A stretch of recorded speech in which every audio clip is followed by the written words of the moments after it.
मेरी पत्नी मेरे बगल में सो रही थी और अचानक मुझे एक सूचना मिली। एक महिला ने मुझे उसे जोड़ने के लिए कहा, तो मैंने उसे जोड़ा। मैंने मित्र अनुरोध स्वीकार कर लिया और एक संदेश भेजकर पूछा, क्या हम एक दूसरे को जानते हैं? उसने जवाब दिया, मैंने सुना है कि तुम्हारी शादी हो गई है, लेकिन मैं अब भी तुमसे प्यार करती हूँ। वह अतीत से एक दोस्त थी। तस्वीर में मैं बेहद खूबसूरत लग रही थी। मैंने चैट बंद की और अपनी पत्नी की ओर देखा।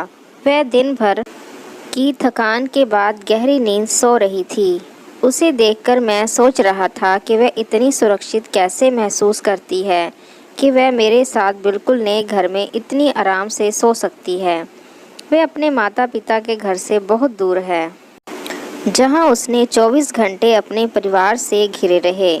जब वह परेशान या उदास होती थी तो उसकी माँ वहाँ होती थी ताकि वह अपनी गोद में रो सके। उसकी बहन या भाई चुटकुले सुनाते थे और उसे हंसाते थे। उसके पिता घर आते थे और उसे वह सब कुछ देते थे जो उसे पसंद था। और फिर भी उसने मुझ पर इतना भरोसा किया। ये सारे विचार मेरे मन में आए तो मैंने फ़ोन उठाया और ब्लॉक दबा दिया। मैं उसकी ओर मुड़ा और उसके बगल में सो गया।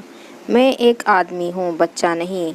मैंने उसके प्रति वफादार रहने की शपथ ली है और ऐसा ही होगा। मैं हमेशा के लिए एक आदमी बनने के लिए लड़ूंगा जो अपनी पत्नी को धोखा नहीं देता और एक परिवार को नहीं तोड़ता।